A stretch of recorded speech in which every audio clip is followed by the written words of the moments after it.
You are now tuned in to the newest Bills Mafia production, Fambase Sports.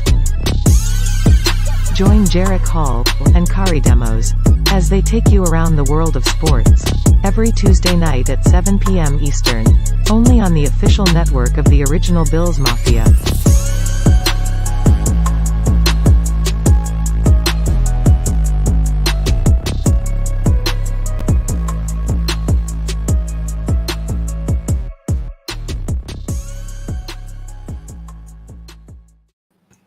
Welcome back to Buffalo Fambase Sports. My name is Jarek Hall with my co-host Kari Demos back here again with another one. And today we got a lot to talk about. We got to talk about Nick Saban's huge contract extension, making him the highest paid coach in college football. Kevin Durant staying with the Brooklyn Nets, spurning pretty much everybody staying with the Nets, even though I do not like that decision. We're going to get into that. And also we're going to talk about some NFL preseason, especially if you're a Bills fan too. We got Bills dominating the Broncos. So many other preseason actions. Kayvon Thibodeau with the receiving probably one of the dirtiest hits you're ever going to see. All that stuff we're going to talk about as far as the impact of what we saw from week 2 of the NFL preseason, and just much more. So if you guys like that, make sure to hit the like button, subscribe to Buffalo Fanbase, because over here, guys, we will talk pretty much more daily anything about sports, whether it's football, basketball, soccer, hockey, doesn't really matter. We'll talk about it. But Kari, man, how are you doing today, bro? Haven't seen you in a minute, but we are here. So how are you doing, brother? Things are going all right, just getting settled out here in the Rock and just trying to get things moving as preseason action is halfway through, and regular season is approaching, summer's winding down, the fall's coming, school year's coming, and it's going to be a fun fall. Really excited to see what comes of it, but ready to enjoy these last couple of weeks of summer while we got them. How about yourself? Yeah. I'm starting back up again, trying to go for the Masters in about a couple of weeks. So it is what it is, man. We're about to start it back up. I kind of don't want to, but we got to grind. We got to get out the way. And, I think a lot of people are kind of in that same boat, man. So, yeah, summer's ending, but we got football season. We got fall season. We talked about this off air, man, but it's cuddle season for a lot of people out there, which means that a lot of people are about to eat good. So, it is what it is, man. But, hopping into Nick Saban, man. The highest paid college football coach right now in the history of the sport. Now, pretty sooner or later, there's going to be other coaches that I think are going to receive the same treatment. I mean, Lincoln Riley, it could be a possibility he gets an extension in the future, especially because of his youth of age. It's a possibility that Ryan Day potentially gets that extension. Just Mel Tucker, like I said, he got paid a lot, but if he continues his success, he could potentially get that. Dave Aranda, from what we've seen so far in Baylor, a lot of really young coaches, if they continue to develop and just pretty much get the program on the right track, could potentially join that ball club. But Saban and Kirby Smart are the two highest paid coaches right now in college football. Of course, Kirby Smart, not that long ago, had a $112 million contract in 10 years. But Saban has 9 years. He's making around the same amount of money. So around per year, he's going to make a little bit more than what Kirby Smart's making. But hey, a lot of people said during the offseason that, hey, Saban can't adapt to NIL. He can adapt to transfer portal. He can't adapt to the ways that A&M is, and that he's going to retire. That Georgia is going to retire him. A&M is going to retire him. Well, Saban just signed an extension. He's going to be around until the age of around 78. So, Kari, man, let me know how you guys, how do you feel about this as far as Saban with the contract? Do you feel like it's deserved? Do you feel like, and even with the extension, do you even feel like he's going to stick around for that long? Yeah, I think the latter question you asked is the bigger one. But to, just to kick it off first, I do think Saban is well deserved. I mean, we've said it before, you being a Tide fan, this, but I mean, we've seen, the best coach in the modern college athletics era, not just college football, maybe even the best coach in the modern era, period. That's any sport, any level, football, basketball, college sports. I mean, the guy has just done nothing but win. I mean, to think that the 2021 season was a down year, team goes, 14-2, 13-2, you lose to A&M, you win an SEC title, you win a playoff game, and then you lose in the national title game. I mean, again, that's just goes to show the standard that this guy has. But I just think it really goes to show, too, just the impact that Saban has had on college football and college athletics as a whole. I mean, to think that, he got a $93+ million deal, just under $12 million dollars per season, which I mean is astronomical. He's the highest paid employee in the state of Alabama. No questions about that. I just think the guy, what he's been able to do in terms of being able to elevate the revenue for everybody else. You think about, you just mentioned Kirby Smart. You think about a guy like Jimbo Fisher, a guy who coached under him, getting a $75 million guaranteed deal back in 2017. So like these coaches, you mentioned Mel Tucker, Mario Cristobal, being able to go to the U and, get a big deal there. So like there's a lot of guys that have benefited already, and I think others will benefit down the line. I think a guy like Ryan Day will benefit. I think, thinking about some of the teams that are coming, that will be going in to the Big Ten in a couple of years, whether that's a USC with a Lincoln Riley, if he's able to continue to do what he did at Oklahoma out on the West Coast, I think those guys will benefit from this Saban deal, because I think one thing that is kind of eye-opening too is, we talked a little bit about, just the fact of the NIL, just the fact that NIL has such a prevalence now, almost, just over a year now into the NIL era in college athletics.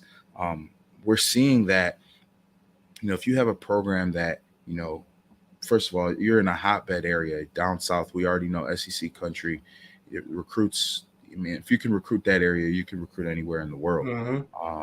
So that's one. But also, too, being able to restore a program that was historically great, like Saban did. I think that's one thing that almost gets lost. We obviously know in our time, in our youthful days I can only remember Alabama being a top-notch program. But rewind back to 2007, 2006, when I was in middle school, that wasn't the case, but, for him to do that, to restore the power there, to, bring glory back to, an area that has a ton of talent, but also too, just thinking about all the things that have come about since Saban has not only been at Alabama, thinking about, the way the SEC network has grown, think about all of the, all the different coaches who, came in under him, left, got their big contracts, and have gone on to be successful head coaches. I mean, I think his legacy, this might even be a hot take, but I think his legacy in college football, I think, is even more cemented than Bill Belichick's in NFL, because, Belichick, he always had, he had these great assistants, whatever, but they would leave and they would have their own teams and things never really panned out. Whereas Saban has had some of the best coaches in the game have come under him and, gone on to do their own thing, whether, like I said, Jimbo Fisher, like we just mentioned, Kirby Smart, Lane Kiffin was able to retool a little bit. Steve Sarkisian was able to do the same thing. Mel Tucker was an analyst. Absolutely. So, actually, side note on that, for those of y'all out there, go look at the 2015 Alabama Crimson Tide coaching staff. Your mind will be blown. Mind will be blown. So, but yeah, I just think, just thinking about what Saban has done, I mean, the proof is in the pudding, man. I know I use that saying a lot, but the guy has just done so much for the game of football, college athletics, bringing the revenue to the SEC and the game itself. Obviously he's been a huge part of the college football playoff era. I mean, just about every college football playoff season we've seen an Alabama Crimson Tide team, whether that was a 1 seed or a 4 seed. The game really doesn't shift without, Saban putting his stamp on it. I know there were some things he was not necessarily the biggest fan of with NIL and things like that, but he's obviously taking advantage of it.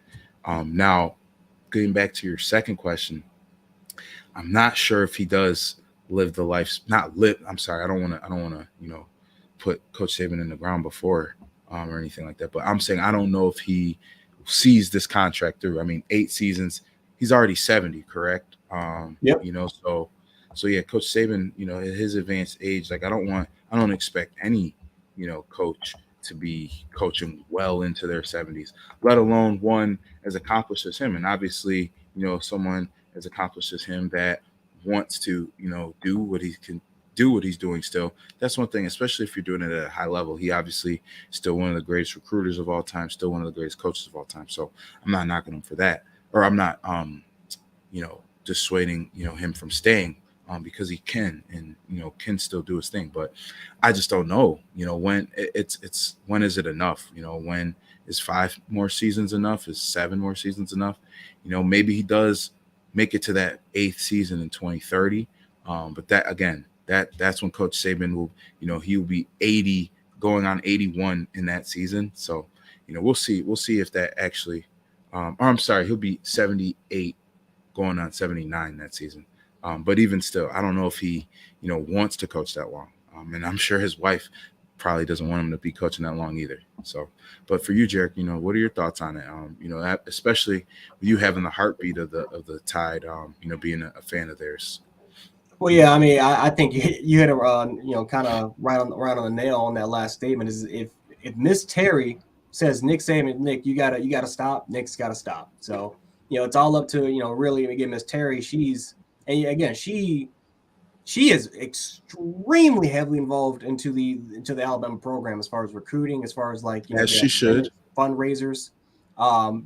Just really get into the cream of the crop when it comes to the University of Alabama. She is a big part of that university. So, like I said, whatever she said goes. I mean, Nick Saban's going to follow. But, I mean, Saban, for the most part, is kind of one of those rare breed coaches that, he's just, we talk about Coach Bear Bryant before Saban came and we called him a GOAT. I mean, a lot of people said that Coach Bear Bryant is the greatest coach of all time because he had 6 national championships. He was responsible for what he was able to do as far as bringing that program back to relevancy back in the 60s and back in the 70s, right? As far as really was responsible for getting black players into the Southeastern Conference, because one of the best stories probably told was when Alabama played USC, and Bear Bryant before that season as a whole, Bear Bryant wanted black players to play for Alabama, but the problem was that administration, all that stuff like that, they said no because of obvious things as far as segregation, as far as civil rights, what was going on during that era. Being in the South. It's Alabama. You're in Tuscaloosa. I mean, right, all that surrounding area that you're that you're around, like St. Paul's, Thompson, like all those Alabaster, all those different areas, like you're surrounded over there. So, but when they played USC, I mean, they got smoked. USC absolutely smoked them, but Bear Bryant was laughing. He was actually proud that they lost because he knew that now they had no choice but to allow black players on it, because that was mostly a black team on that as far as that USC team that played Alabama. So yeah, Bear Bryant is a legend. He's a legend for a lot of different things, and his legacy will always kind of be cemented, man. But Nick Saban surpassed Bear Bryant. Nick Saban has been surpassed. Nick Saban's the greatest college football coach of all time. And when Bear Bryant, he actually got a extension, right? They were not going to fire him they were not going to fire him. They were never going to fire him, no matter what his record was. The only way they were going to let him go is if he decided to step down himself.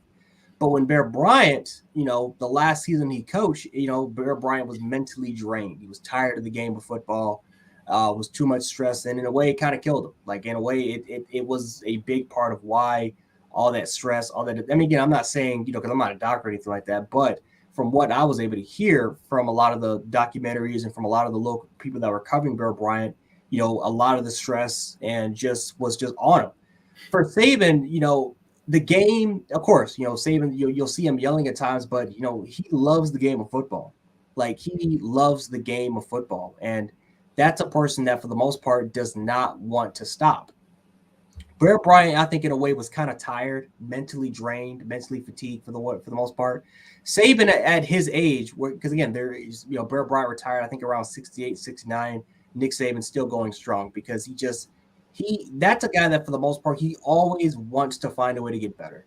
He always wants to find a way of how can I have the perfect team, right? What can I do to be a better coach? What can I do to make my players better? What can I do to make the university better?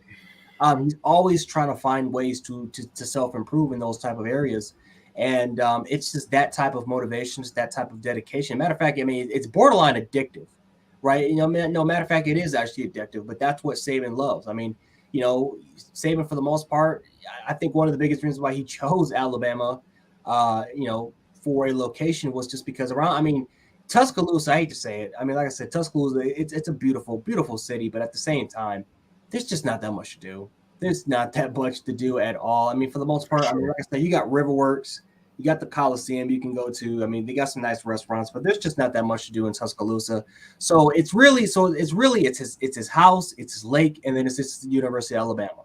So he's always occupied as far as football wise. There's not that many distractions, right? It's not LA, where there's just so much stuff to do and you can get easily distracted, right? It's not New York.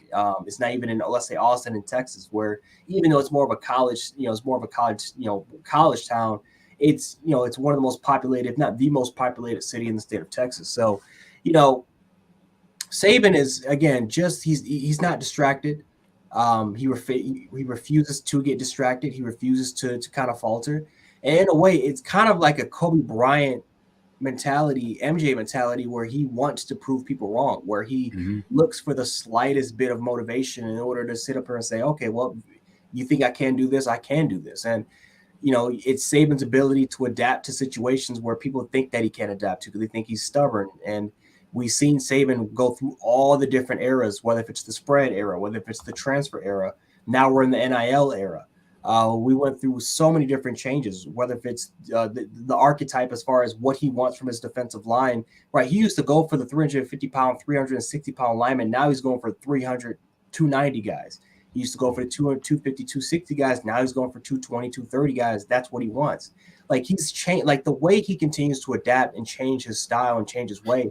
I think that every single coach, whether if you're in college, NFL, high school, pro, peewee, should really look at Nick Saban, and because that is, in my opinion, for the most part, that is the perfect example of what a coach can be, right? As far as adapting, as far as learning how to adapt, knowing when to make those type of adjustments, and not just not just on the field but off the field. As far as how can players relate? How can he relate to the players? What can he do to draw in the players to come to his program and make them feel comfortable? And again, even though Nick Saban, we all know he's a tough dude. He's hard as all heck. A lot of the players, if you talk to him, I mean, he's one of the most laid back, chill dudes ever. I mean, so it's just Saban for the most part. As far as can he live with this contract? Can he go through this contract for another 8 years? It's possible. I mean, it's very, very possible. I mean, Joe Paterno, we've seen him coach throughout his 80s, but you saw what during the 80s, when he was in his 80s, that he was slipping. You saw that he was kind of slipping through his game a little bit, and obviously, of course, the scandals and stuff like that was horrific at the same time, but it was still in a way special to see him coach because you see a coach that's in his 80s still being a little bit more successful, was special, especially when he got his 400th win, was incredible. But for Saban, man, I mean, can he coach at a high level throughout, even at the age of 78? It's possible because, again, he's defied so many odds. He's defied so many things that we never thought any coach could do. And so it's going to be interesting to see what he can do.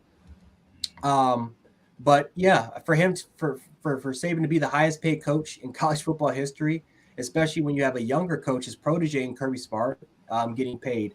And I think that's what no one talks about, is that all his younger coaches, yes, they're getting head coaching opportunities and they're getting a lot of success going to the NFL and this and that. But it's the fact that a lot of his assistants are the highest paid coaches. Like, when you look at the top 10 list, Mel Tucker is on that list. Jimbo Fisher's on that list.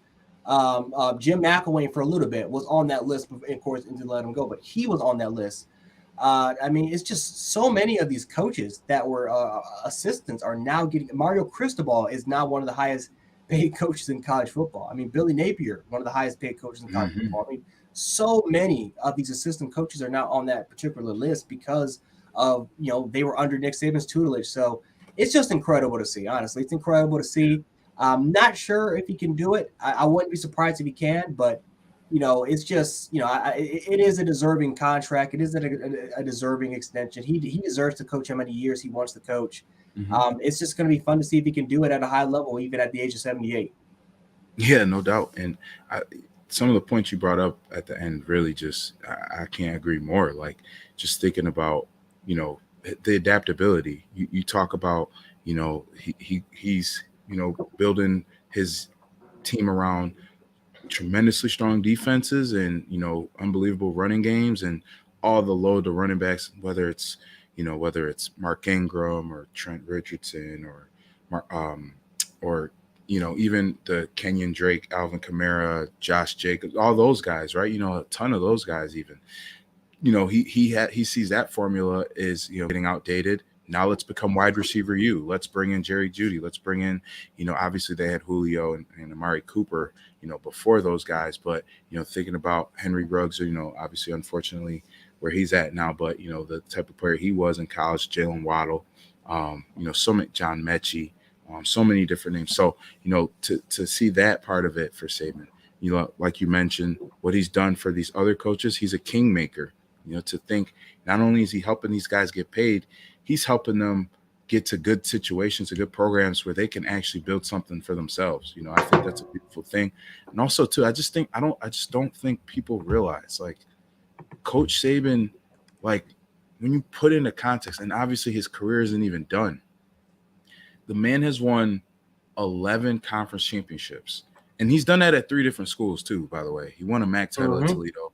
He won 2 SEC titles at LSU, and then the 7 remaining one, or the 8 remaining ones, were with Alabama. 7 national titles. I mean, to think that the guy has done it at every level he's been at. Obviously, his career in the NFL, head coaching wise, isn't as heralded. But if you look at what he did, even as a DC under Bill Belichick with the Browns, I mean, it speaks for itself. So again, hats off to Coach Saban. Kudos to him for taking, for getting this money, and for, like you said too, always adapting. One thing I've always loved about Coach Saban, and like why I wish at one point in my career, I wish I could have gotten to play for him. The coolest thing about him to me is, like, I've always felt that, he's tough on his players. He can be hard on them. He can be a gruff dude at times, but I think with him, he always looks inwardly first. Like, hey, what can I do to make myself better so I can make it easier for these kids? I can make it easier for my coaches, and how can I learn and grow?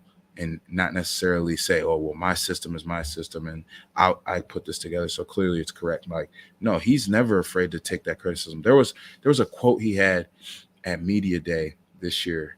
He said, essentially, I'm paraphrasing, but he essentially said, I'm never one to shy away from criticism, because, I can use that to get better. Like, to have that mindset is clear as day why Alabama is back where it is now. It's clear as day why, they've had the success they've had on the field, which leads to all the things that they've done for the facilities there, the program overall, the athletic department overall, the money that's trickling over to the track and field team, to the basketball team, to, some of the smaller programs, swimming and things of that nature. So, again, just hats off to Coach Saban for all he's done, and it's going to be fun to see if he can keep it rolling. Yeah, man, and especially we're in a new era where all of a sudden you're starting to see a lot of these young coaches starting to get their money's worth, starting to get their, they're starting to get paid. They're starting to kind of build a foundation with some of these programs. I mean, you look at Miami. I mean, all the talk of the town has been, Miami, it could potentially be back. I mean, they have a great recruiting class. USC, for the most part, they're back on track. So you're starting to see some of these blue bloods, Nebraska. It's getting hyped this year. It's getting a little hyped this year. They're playing against Northwestern on Saturday. So you're starting to see some of these former programs that used to be at the top, literally cream of the crop programs, starting to get some momentum a little bit there. But it's just, I don't know. It's like, even looking at this year when it comes to recruiting, when a lot of people say that Saban can't adapt to the NIL process, biggest criticism, a lot of these players are getting Camaros and Mustangs and they're getting all this stuff. And Saban is, he finally is on a even, kind of an even playing field as far as recruiting wise. And, Nick Saban has just proved that despite Miami, being hot, controlling their state, Florida being hot, we're seeing USC is doing really good in recruiting. A lot of these other schools doing phenomenal recruiting. Alabama still finds a way to be number one recruiting, and they just got a guy and Cedric Hill, defensive lineman, one of the best defensive linemen in the country. They just got him to commit. So they got 21 guys. They're on the brink of having arguably, if not a breaking A&M's record for best recruiting class of all time, and especially the average rating. They're already, if recruiting would end today, they already set the record for having the best average for per recruit. So Saban's just doing it again with a different staff. I mean, that's the thing that I Exactly. think is incredible is that Saban he has a different staff every single year. It is Literally. rare for him to have the same staff for 2 years, like 2 years. What do you mean? It's like 2 years. Like Dabo Sweeney, like yes, everyone talked about how Dabo Sweeney could be a replacement for Saban, and maybe he could be that replacement. Like I said, he's done an incredible job at Clemson. He's turned that program around. They're now a national power. But one thing that we're gonna find out, we're gonna find out about with Dabo Sweeney is can he adapt? Because he had Brent Venables, he had coach. I forgot what the offensive coordinator. His name is slipping me, but he's pretty much had the same staff for over a decade. So now that he's lost that, we're gonna question to see can he make those adjustments. Can Clemson be the same power like they used to be? Lincoln Riley was pretty much given the job from Bob Stoops. When Bob Stoops had to build that program from scratch, right? Ryan Day, same thing, given the job thanks to Urban Meyer. Ryan Day had to pretty much, we haven't really seen him go through that much adversity until this year, where he has to replace some of those coaches on his staff. Saban has had to deal with that on a regular basis. We saw what happened with Les Miles. I mean, Les Miles, one of the greatest coaches of all time. Reason why he was fired, couldn't beat Alabama, couldn't adapt his play style. Kirby Smart. The only other coach I can think of right now that has probably gone through a little bit more turmoil, but still kept that level of elite play is probably Georgia.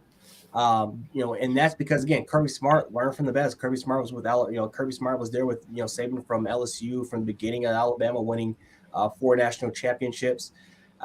So that's really the only coach that can do it. But yet Saban, even at the age of 70, is still the best. And that's just the most impressive part is that, we've seen great coaches like Greg Popovich slip up a little bit, right? We've seen soccer-wise, Jose Mourinho at his age starting to slip up. I mean, even though he won his league in Syria, right? For the most part, he was still considered the best coach. Jurgen Klopp is, he's starting to slip up a little bit.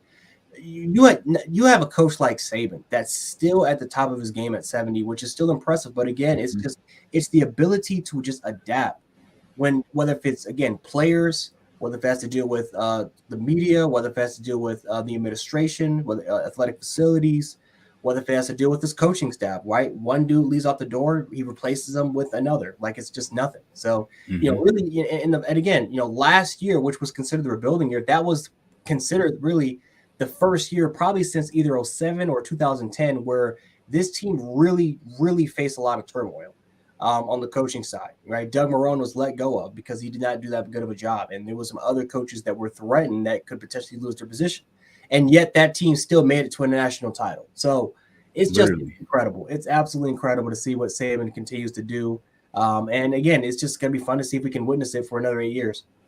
Yeah, and going off your point about Kirby Smart, I think it's easier to say this now because Coach Saban's career is more in the twilight than it is than Kirby Smart's is. But I think it's even a little different with Coach Saban because we've seen him lose his staff, reload, reboot, and win another national title. Like, thankfully, Coach Smart won his first. And, hopefully the Bulldogs can get another. Obviously as talented as a program as they have down there. But I just think, too, with when you think that the guy has still, he's had to reload and still won 6 times. It really at Bama specifically. So, again, it just goes to show the guy, he's playing chess when a lot of these other coaches are playing checkers, and it just continues to show out on the field. Even like you said, in a down year, when they lose 2 games, which is crazy because if you average out the amount, because Coach Saban has been at Bama since 2007, I believe, right? Mm-hmm. And so in that span, he's lost, I believe it's 18 games. I'm gonna take a look again, but no, it's 25 games. My apologies. So the majority of that was during that 07 season. Yes, exactly. And it's crazy when you think about this. So 25 losses in 15 seasons. Well, yeah, 15 seasons because it's 07 to 21. So 15 seasons. So, I mean, he's averaging like 1.5 losses per season. So every 2 seasons, he's losing twice per season. or it takes 2 seasons for him to lose twice in that season.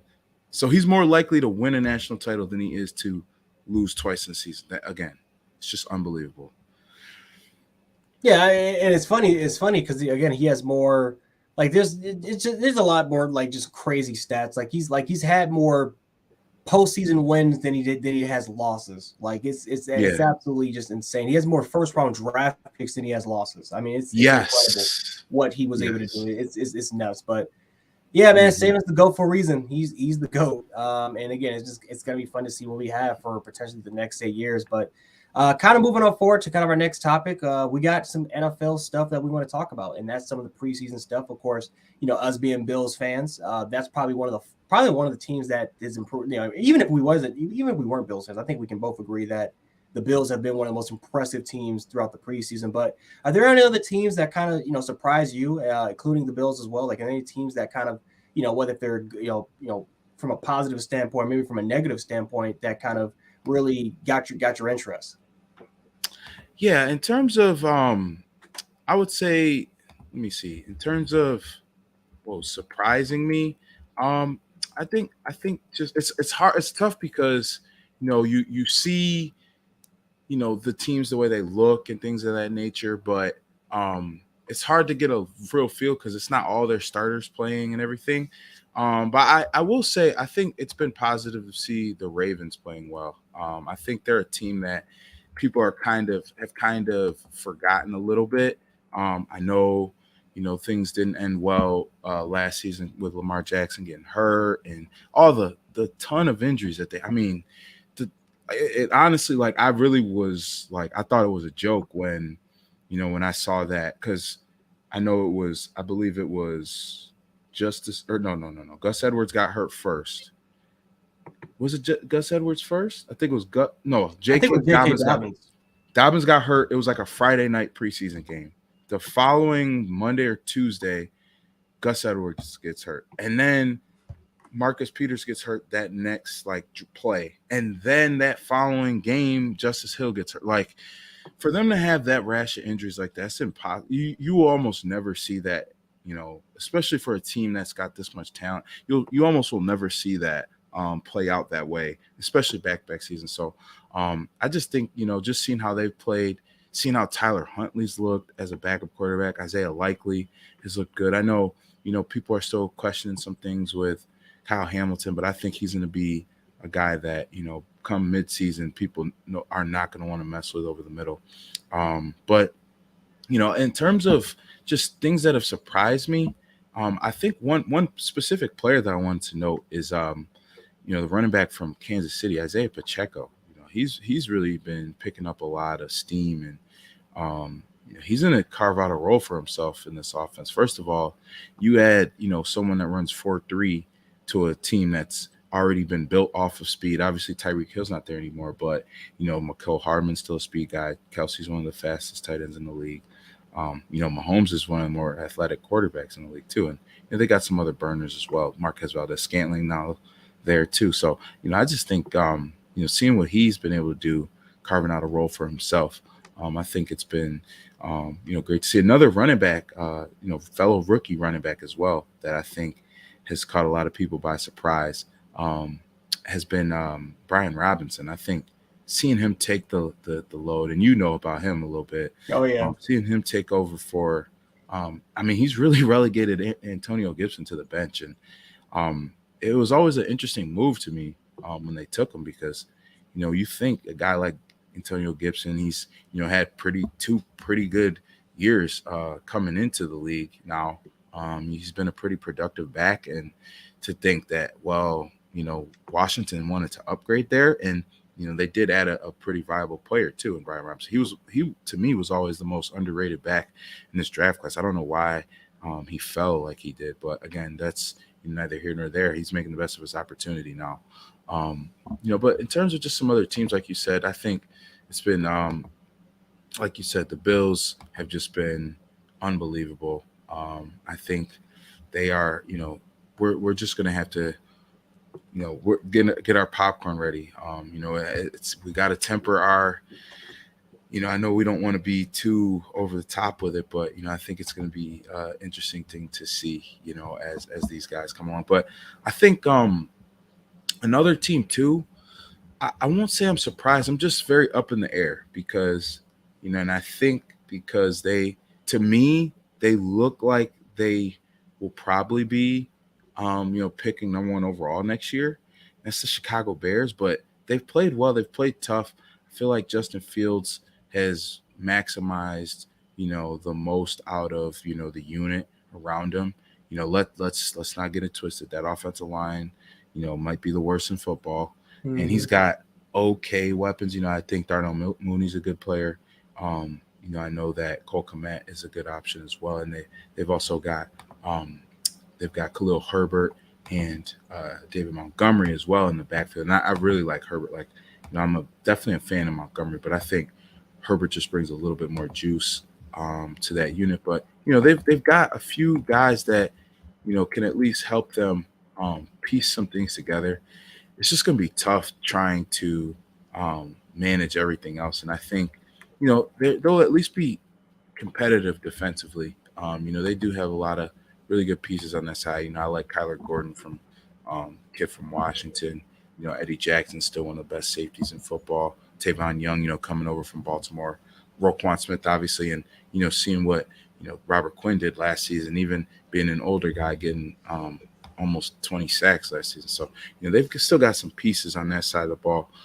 So they'll be interesting. I am surprised by how well the Bears have played, but I think part of that is because they've had some of their starters playing a little bit later than you would expect, a high level team to be playing. But I think these reps that they're getting now in the preseason will benefit once the regular season comes. For whatever that means, I'm not expecting the Bears to be 13-4 or anything like that. But I think they'll at least be competitive, showing what they've shown in the preseason. But again, I still think this might be the worst roster in football. So guess we'll have to wait and see. But for you, Jarek, what are some of the teams and players that have caught your eye, whether surprises in a good way or a bad way?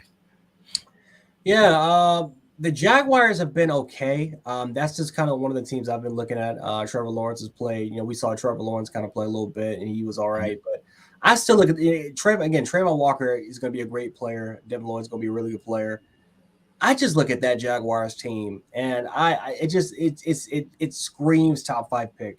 At least screams top 5 pick to me because yes, the offensive line has got some improvements, especially by getting Brandon Sheriff. That was their biggest signing there. But yeah, again, I mean, as great as a player that Trayvon Walker is, when you have a franchise quarterback, my job is to protect my franchise quarterback. Again, I understand you want to get the best defensive player, the most lethal player, but at the end of the day, you got to protect your franchise quarterback. You need to try to help out that, have that piece as much as possible because as great as, number one overall picks, because there really hasn't been a lot of buzz from if you were drafted from number one overall from a defensive standpoint. I mean, you look at, Myles Garrett, Bruce Smith is another kind of standout number one overall pick. Mario Williams had a great career in the NFL, number one overall pick. Jadeveon Clowney, I mean, probably not the number one overall pick material, but still has had a solid career in the NFL throughout the NFL. I mean, he made some All-Pro teams, some Pro Bowls, even with the Texans. He had 9 sacks last year, so still a good player. So really, probably not worth number one, but still a really, really good player. But but again, besides Bruce Smith, I mean, Myles Garrett, as great as a career has he been, I mean, what has he truly done to help out the Bears organization? I mean, has he gotten that team to make it? I mean, they made the playoffs once when he's been there. I mean, Mario Williams, same thing. They made it to the playoffs, 2 or 3 times, but they, all they made it was to like a wild card round here and there, and that was about it. So, so for me, it's like I need to help and I need to protect and develop my franchise quarterback. And if I would have took Evan Neal or maybe who's playing really well, by the way, Akeem Aquanu, same thing, playing really well with the Carolina Panthers. If I would have got one of those guys, and yes, Cam Robinson would have solidified at left tackle, but Cam Robinson's played right tackle. Aquanu played at right tackle at NC State. Imagine how better that offensive line would have been because now you would have Brandon Sheriff. You would have slid in I forgot the guard that used to play at Stanford. You would have slid him in at guard. Your center has already been. Oh, Norwell? Is that Norwell? Is Andrew? No, not Norwell. It's I got you. Hold on a second. It's he used to play at Stanford. not Fortner. No, Not for. I'm sorry. I'm thinking of the center. Walker. Tyler. Oh, you're talking about Walker Little. Walker Little. Yep, there it is. So Walker Little. Walker So yeah, Little. Walker Little. You would have split him at guard, who's more of an interior guy anyway. So you would have Walker Little at guard. The center position would have been solidified. Brandon Sherrick would have been at the same position with Cam Robinson. So now you had three guys that you can know for sure are Pro Bowl level players now protecting your quarterback. And now you're more solidified. You're more certain for the future. Now again, it's rare to find a player like Trayvon Walker. It really is. It's rare to find a guy like that. But at the end of the day, it's like I don't want to have a situation where I shorten my quarterback's lifespan as far as how many years they can play in the league because of my stubbornness of not getting a player that can protect. When you have a quarterback that is worth it like Trevor Lawrence, I am going to do whatever it takes to protect him. I'm going to do whatever it takes to provide for him. I'll do whatever it takes to make sure that he's going to be all right. Because again, I'd rather be focused on the next 10, 15 years than focus on a year where I already know we're not going to get that much success anyway. Jacksonville's roster, even though it showed a little bit more of an improvement, we all know there's, maybe best case scenario, they'll win around 6 to 7 games. But do I want to win 6 to 7 games, or do I want to try to, find the best ways to I'd rather be a 4-win football team, but at least, along with that 4-win football team, I can improve as long as I'm showing improvements as far as protecting my quarterback, and Trevor Lawrence is taking that next step towards his progression of being an elite quarterback. That's all I really care about. So, that's why, again, I look at the Jaguars, and even though they've been okay, they have not been bad at all. It's just still some of those things, some of those question marks on that offensive line that I just look at. I'm like, well, these are the same area that played Trevor Lawrence last year. That's the Jacksonville Jaguars have kind of been a team that I've been kind of looking at there. The Lions, I look at the Lions, and again, the Lions, their offensive line, I mean, that you make an argument, they have a top 10 offensive line unit right now in the NFL. Getting Penei Sewell. That's not a hot take. That's not a hot take. I mean, for real, like that, you can make a legit argument. That's a top 10 unit right now in the league. And what happened? Penei Sewell happened. All of a sudden, you put Penei. Again, I always look at Quentin Nelson being concerned with the Colts. I mean, the Colts had an okay offensive line. It became an elite offensive line because of Quentin Nelson just being at guard. And now all of a sudden, it's much easier to shuffle the pieces around the offensive line and play their natural positions. Zach Martin, what he was able to do with the Cowboys, being that final piece, that final plug, turning that unit into an elite offensive line unit for years. You're now seeing of the Detroit Lions with Penei Sewell. The Chargers, it would not be surprising to me if they're going to have an elite offensive unit because of what they've been able to do inserting the right pieces. So the Lions, I mean, they've been really impressive. I mean, even again, they've been pretty impressive. I mean, you see what Aiden Hutchinson is kind of doing now. Yes, they drafted a defensive player, but again, they don't have that quarterback for the future. Not to mention that they've already invested heavily 3 years past on the offensive line throughout the free agency. What we're seeing throughout the receiving unit, getting DJ Chark, getting Jameson Williams, getting Amon-Ra St. Brown being there, TJ Hawkinson being one of the best tight ends. So they have the skill position players. They got the running. I believe that they have that potential to have that running game with DeAndre Swift now that the offensive line has been upgraded. Now, for the most part, they just need a franchise quarterback. And so I feel like right now the future, as far as the teams, the bad overall teams, who could be the next Cincinnati Bengals team, it seems like the Lions are in a much better position, at least from what we've seen during the preseason, to be successful for the next 10 to 15 years rather than the Jacksonville Jaguars, because the Lions have followed that formula, followed that principle of setting their team up for the future instead of just, it seems like the Jaguars, they, as much as they want Trevor Lawrence, as much as they want him to be successful, it seems like they're not making the correct steps. There should be no reason at all during those 2 first-round picks that both of them had to be defensive players. There should not be no reason at all, especially with the offense as detrimental as that offense has been over the last couple of years. Even with the free agency acquisitions, those are not huge, impactful players. Those are not players that are automatically going to make Trevor Lawrence the player that you want to be. So I love what the Lions have been able to do during the preseason. I love the players that have kind of showed up for them. Aiden Hutchinson has been a dog so far. And it's just when we take a look 2 years from now, and we see the Lions become a successful franchise, it's because they did everything right from a GM, from a general manager standpoint, from a head coaching standpoint. And then we look at the Jacksonville Jaguars as they continue to struggle. It's just going to be one of those biggest reasons why. Yeah, I like going off of that. Like it's an interesting concept because it's really two different ends of the spectrum. Like the Lions have looked at it as, you know what, let's build up let's build up from the trenches out, inside out. Obviously their offensive line is, like you mentioned, one of the best in the game, and defensive line is pretty stout too. Obviously adding Aiden Hutchinson. I really like the kid, that they got on the other end as well. Drafting Pascal from Kentucky. Zach Pascal. Yeah. So they've still got Charles Harris as well. Michael Brockers is there as well. But just like you said, 2 years from now, I mean, once the Lions are able to get off of Jared Goff's contract, whether they're in the position to draft or move up or sign someone in free agency, whatever the case is, they're in a position where all they got to do is add a quarterback and they'll be competitive. They're good. Yeah. They'll be good. Their running backs are really good. Obviously, Swift and Jamal Williams. You add Jamison Williams, who's essentially just going to redshirt until later in the year.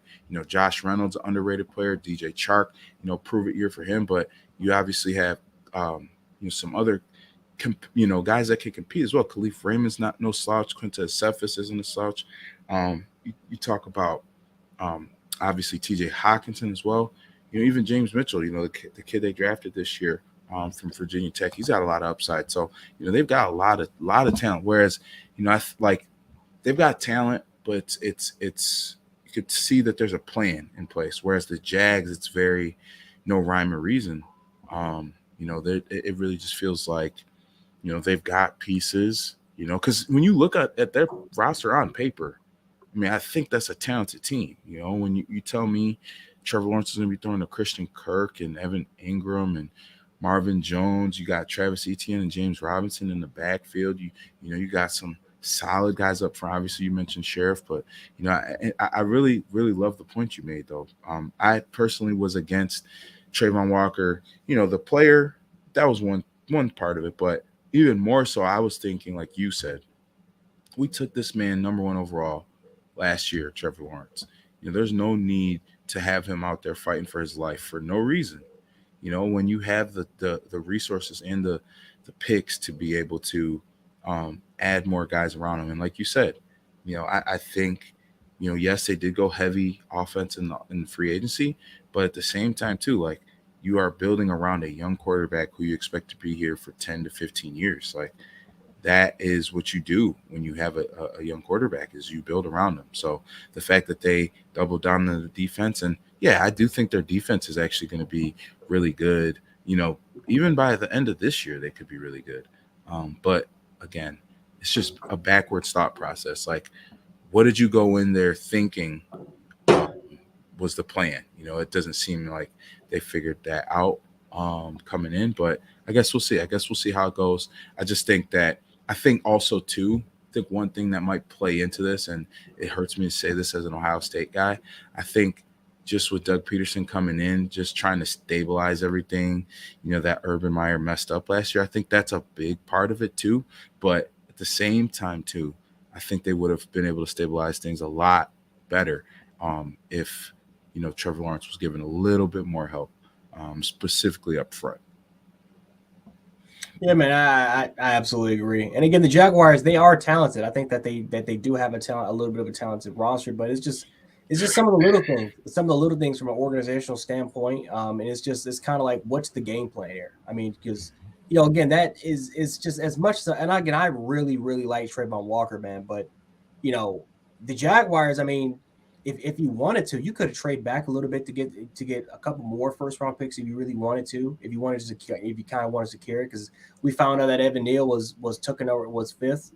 Kwanu was took a little bit later. I mean, you could have. I mean, Charles Cross as far as a pass protector was taken at 7th. So you could have decided. I mean, there probably was a team that was bidding to try to get that number 1 overall pick. But it's just, for me, it's like, I would.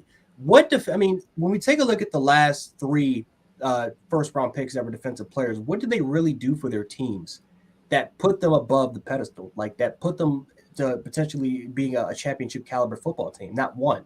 Mario Williams, great career. Jadeveon Clowney, Myles Garrett. When you look at the playoff appearances, 4 playoff appearances between all 3 of them, and not one of them made it to a conference championship. The Browns are, again, as talented as the roster is, and they got that, and they now have their quarterback for the future.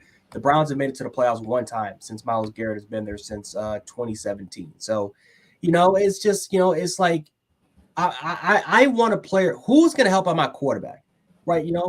How is Trayvon Walker going to help out my guy? How is Myles Garrett, when I drafted him, how was he going to potentially help out my organization and help out my offense, potentially score points and not get my quarterback killed? It's just, for me, it's kind of been proven that we can find, we can find those pass rushers. It's hard to find franchise quarterbacks, especially in the later rounds. It is It's hard to find it.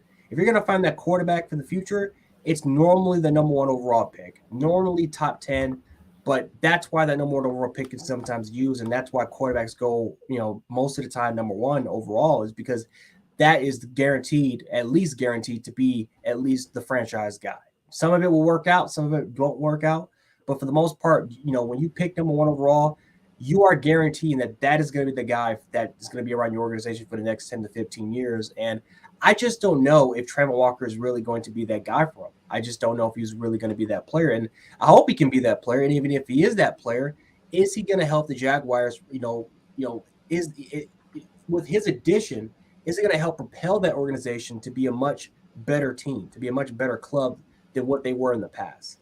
We've seen what the Buffalo Bills can do whenever you help out your quarterback.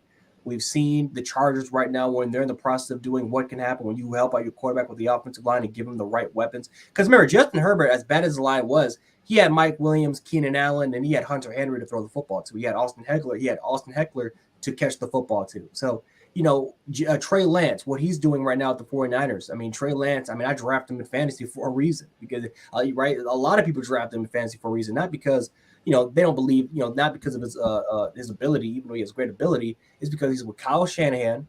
He has one of the best offensive lines in the league. He has one of the best tight ends in the league, and he has one of the best receiving cores and one of the best running games in the league. Like, he is in the perfect situation that every quarterback wants to be around, where you have a quarterback like Justin Fields, who even in preseason games, scrambling for his life, trying to make the most of his opportunities, but he doesn't have the skill position players. He's got the ground game with Montgomery, but he doesn't have the protection. He doesn't have the skill players to really to really help him out. And I think in a way, it's gonna help. It's gonna hurt his development. I feel like it's going to hurt his development, and that's when we've seen quarterbacks that have gotten drafted more overall, or at least in that first round. That's what has hurt their careers, not just because they lack the ability to play at an elite level. I think if you're drafted in the first round, I think that for the most part, a lot of these scouts, a lot of these evaluators, they believe that you have the ability. It's just all about your development. And a part of the reason quarterbacks really don't develop at a high level is because of the organization that they're a part of. And I feel like for the most part, it's up to these, a lot of these scouts just expect, okay, you're drafted here, you may slow down for about 2 or 3 years, but we expect you at some point to be that guy. Well, for a lot of these quarterbacks, a lot of these guys, unless you're Andrew Luck or Peyton Manning or John Elway, for a lot of these guys, they need help. They need all the help they can get, whether if it's from a coaching standpoint or whether if it's just from having the right team around him to in order for that quarterback to propel to be great. It's not always going to be a situation like an Andrew Luck where all of a sudden you're 2-14 and you can help get that team to the playoffs, or John Elway, what some of these quarterbacks in the past have been doing. It's just not like that. So I don't know. We'll see what happens, man. But just overall wise, the Jaguars, just a team that I would just look into a little bit, and I'm just seeing just some of the same concerns. And really, this has been a solid preseason. Like, I haven't really seen a lot of teams really showcase a lot of bad performances, which are extremely alarming. But I look at the Jaguars, and that's just kind of that one team that stood out to me. And that's like, okay, yeah, these are the same problems. The Bears, are kind of the same way. Even though their defense, even a lot of people think that their defense is going to take a step back. I think their defense is going to be really good this year. But the same problems you're seeing over and over again, which has kind of caused them to being a kind of a mediocre team over the last decade. Just those same problems that I'm seeing over and over again. Yeah, for sure. And going off your point about Trevor Lawrence and taking Trevon Walker over one of those old linemen, I mean, a deep class of old tackles specifically, like that's also you also combine that with the fact that they already did have a Josh Allen on the other side of the scrimmage too. So again, they double down on a strength. I get it. I think their defense is far ahead of their offense right now, but bad organizations do bad things, and a lot of times they show why they are consistently picking top 5, top 3, top overall. So I guess we'll see, but I think at the end of the day, like you said, the preseason has shown that that they still have a ways to go before they really can hit the ceiling that the potential for the ceiling that they have. Absolutely, man. Absolutely, man. But we're finally going to go on to our final topic, and that's KD staying with the Brooklyn Nets, sadly, at least for me, because I'm a Nets fan. But, he decided to stay with the Brooklyn Nets organization, including Kevin Durant. They decided to kind of work themselves out. They kind of make an agreement, and now he's there. So, I don't know. Kyrie, I'm going to ask you this question, man. I already know potentially your answer, but I'm going to ask it anyway. Do you think Kevin Durant can get the Nets to the finals this year? See, I'm actually glad you asked me that. When you really look at their roster, like I was thinking about this earlier. So Kyrie Irving, my namesake's gonna play at point guard. Hopefully, maybe, possibly, potentially, maybe plays 60 games. Hopefully, we'll see. I guess I don't know what that even means. If he's even there the whole season, regardless, I would probably start. As long as he's healthy, health permitting. I'll probably start Joe Harris at the 2, just to give a little bit more size. He's got a little bit more size to him than Seth Curry. That'd be an extremely small backcourt, him and Seth and Kyrie. So then you're at the 3. So it really depends. Like it's really just gonna be matchup wise. Ben Simmons and Kevin Durant obviously playing the forward, and then you got Nick Claxton playing at the 5. I mean, I'm not going out on a limb and saying like, oh, that team is going to the finals, but like I would not be surprised if they went to the finals at all, because they have an answer for just about everything. You have Ben Simmons, who is literally the highest end version of Draymond Green, being able to play defense, grab boards, run the break, attack the rim. He's just got to make sure he's up, doing well up here. Yeah. Then you obviously factor in, the ultimate X factor in Kyrie Irving. Whether he's there in Brooklyn long term or not. I think, obviously him being there gives them more of a chance to compete for a championship than him not being there. But again, we'll see. I feel like and this might even be a sidebar, but I feel like KD's saga, quote unquote, ending today. I think we'll see more of things pick up with the Kyrie saga as training camp approaches, as the craziness that comes with Kyrie Irving. So I guess we'll see what happens there, and if he does end up playing more than the amount of games he talked about wanting to play in reports over the last few weeks. But I do think this is a team that can get to the finals. I really do. I think, above. See, the saddest thing about this situation, and I'm going to toss it to you after this. The saddest thing about this situation is the Nets have no question, they have the talent to win a title. Like they have on paper. Like if we're playing 2K, like let me draft this team like fantasy basketball. Like all of those scenarios. Yeah, like this is a championship roster, but like every other aspect, whether it's the rumors this offseason, the turmoil with the KD trade and Kyrie's situation, or, just the fact that, I mean, there's been such a clear divide between KD and then the Nets, and like the front office having to defend Joe Tsai and having to defend Steve Nash, and you know what I mean. So you don't see this much smoke around championship teams generally. Generally championship teams are the ones that are, going about their business because they know once the season comes, other teams know what it's going to be when they see them. So I'll pass it to you, Jarek. Your thoughts on the Brooklyn, I almost said New Jersey Nets. No, I wish we were in the New Jersey Nets. I wish we were back there on there. I wish we were back in the golden age with Jason Williams and I wish we were back during those days, man. Jason Kidd and Richard Jefferson and Vince Carter and oh boy, that was the age. That was the golden age. But Kenyon Martin. Just the golden age. Tayshaun Prince was on that team for a little bit. But these Nets, man, I just don't know what to think. I really don't know what to think, man, because you said it best that this team is extremely talented. I mean, you look at Clayton, you look at Joe Harris and what he was able to do. I mean, Kyrie, Ben Simmons, Kevin Durant. I mean, it's TJ Warren's the team. I was gonna say the reserves are good too. Yeah. LaMarcus Aldridge is still there, even at his age. We all know he can still play, he can still ball. So, it's just there's no question that they got the players, they got the talent. But my problem with two things. Number one is coaching. Right, with Steve Nash, what's going to happen with the coaching staff there? Because there's been some coaching conflicts with him and some of the players, most notably Kyrie Irving, Kevin Durant. So what's going to happen there? What's going on with the chemistry between the organization and Kevin Durant and Kyrie Irving? Is Ben Simmons, is he mentally right? Is he mentally prepared? How long can he sustain? Can he even get better? I mean, for the most part, right? Can he get better? Because we all know how good of a player he can be, but there are moments in the postseason where he kind of cracks down.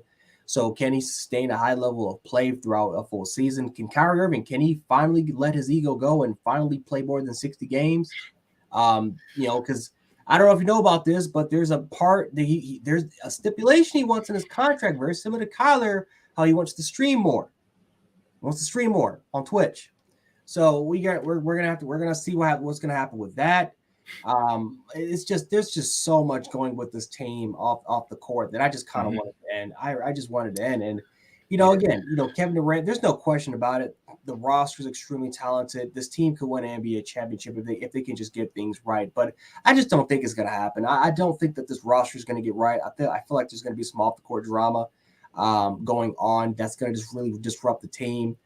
You know me, man. You know how I've kind of been saying. I think that if we can find an opportunity, trade Kevin Durant and Kyrie Irving away, just rebuild the roster, because we had such a great thing going, man. When we kind of went on that rebuilding stage a little bit, and we started to find our rhythm by having our centerpiece in D'Angelo Russell, but then we just tore it all down. So. For me, I would rather just do that, rebuild, get players that actually want to play for the organization, that want to be here. And that's just kind of about it. Kevin Durant, I just don't know where his head's at. Yes, he's staying here, but is the saga, is it really over? What sort of what agreement did they actually come towards? Like what sort of stipulation was in it for Kevin Durant to kind of stick around and for him to kind of back away? Right? Was he forced to kind of back away because no one really wanted to have him, or maybe there was just something in the contract that maybe hurt Kevin Durant? And what's going on with Kyrie? Kyrie Irving still dogging the organization, still dogging the coaches, still dogging the NBA. What's going to happen with him long term? There's still so many questions that I think still needs to be answered before I can confidently sit up here and say the Nets can potentially win a championship. But it is what it is. We're going to find out about it. This team has it all. It has it all, but we're just wasting our years, wasting our talent. Yeah, that's the thing. Is like, it's so sad. Like, I mean, you could say 2 years in a row now. I'll say, because I'll even count the 2020, 2021 season. So this, to me, this is 3 years in a row now where, like, on paper, health-wise, everything, like, the Nets absolutely have the talent to win a championship. Obviously, the 2020, 2021 season, they traded for James Harden, and he was, at the peak of his power still at that time, and, was able to really move that team along until he got hurt with the hamstring injury. who knows what ends up happening if him and Kyrie don't get hurt against Milwaukee. And then last year, you obviously start the season with all three of those guys on your team. And that just fizzled out. And, part of it was James Harden's, lack of conditioning. Part of it was, the situation with Kyrie. Part of it was, Kevin Durant got hurt again. It's just at this point, I'm not sure. I think one thing too that people are again, KD, all-time great, top 15, maybe top 10 Easily. all-time player, easily. I would say probably top 12, but regardless, I just think people are forgetting, he's 33, he'll be 34 soon. He's a guy who's dealt with a lot of injuries, specifically as a net, but throughout his career he's had injuries. So I'm just not sure what people are what people are really expecting. It's almost to me like, I don't even mean to do this. I'm not trying to be like Skip Bayless, but it's like with LeBron almost, where, yes, the player we see, Kevin Durant, it's hard to separate, this version of Kevin Durant, who's still elite, still one of the best to ever do it.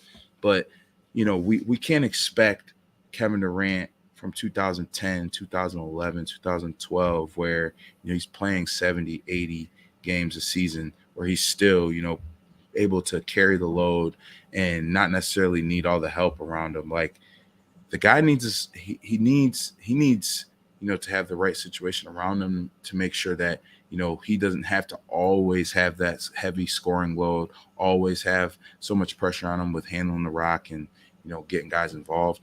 I just think, again, yes, he is still one of the best in the game, but he's getting older. You've got your second best player. You don't know what he's going to be doing, today. You don't know what he's going to be doing, October 31st, but you also don't know what he's going to be doing January 31st.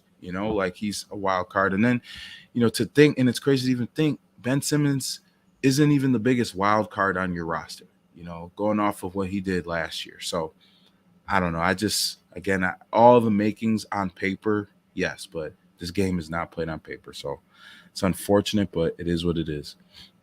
Yeah, man. I guess for the closing remarks, we're just gonna have to wait and see. I can't even go on to it because we can go on for hours about it. It's just sickening. It's sickening that we have we'll to get something new next week. You know that. It's been literally a never-ending story this summer. Never-ending story, man. I'm just tired of it. I want both of them to be gone, but it is what it is. But yeah, guys, that's going to do it for our show today, man. That's going to do it for us. For the most part, thank you guys so much for watching. Again, if you guys like the content, make sure to hit the like button, share the video, subscribe. It helps out the YouTube algorithm. It helps out not just us, but other content creators that are on the platform. Guys like Tommy, guys like Apex, just so many other guys, Justice the General.